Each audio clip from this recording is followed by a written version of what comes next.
Hello everyone, myself Akshaya of B Pharmacy second year studying in Maharaja College of Pharmacy. Today I am here to discuss about animal cell culture. Let us know what is meant by cell culture.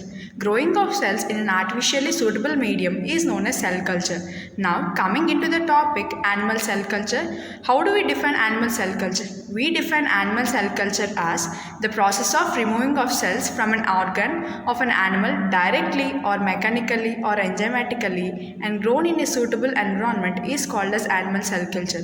Through this method, we can grow different types of cells. Examples, fibroblasts, lymphocytes, cardiac cells, breast cells, etc. and many more. Let us discuss about types of cell culture. Based on number of cell divisions, cell cultures are of two types. They are primary cell cultures and continuous cell lines. Cells, when removed directly from an animal and grown in a suitable environment, they give rise to primary cell cultures. They have a finite lifespan and they have heterogeneous populations of cells. Subculturing of primary cell cultures gives rise to continuous cell lines. Now, continuous cell lines. Subculturing of primary cell cultures gives continuous cell lines. Here, the continuous cell lines have very limited lifespan, means they grow up to a certain number of cell divisions and then they become senescent. And the characteristics of cell lines are they are very smaller in nature, they are more rounded and less adherent with a higher nucleus. They are different in phenotypes and they can grow up to higher cell densities. Discuss about procedure to obtain primary cell culture.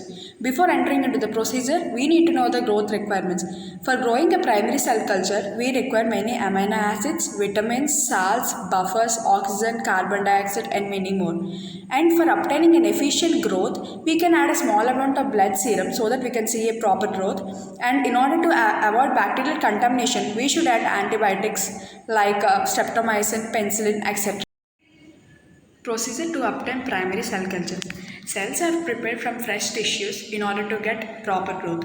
Pieces of cells are removed aseptically and they are mixed with a sterile razor and dissociated by proteolytic enzymes.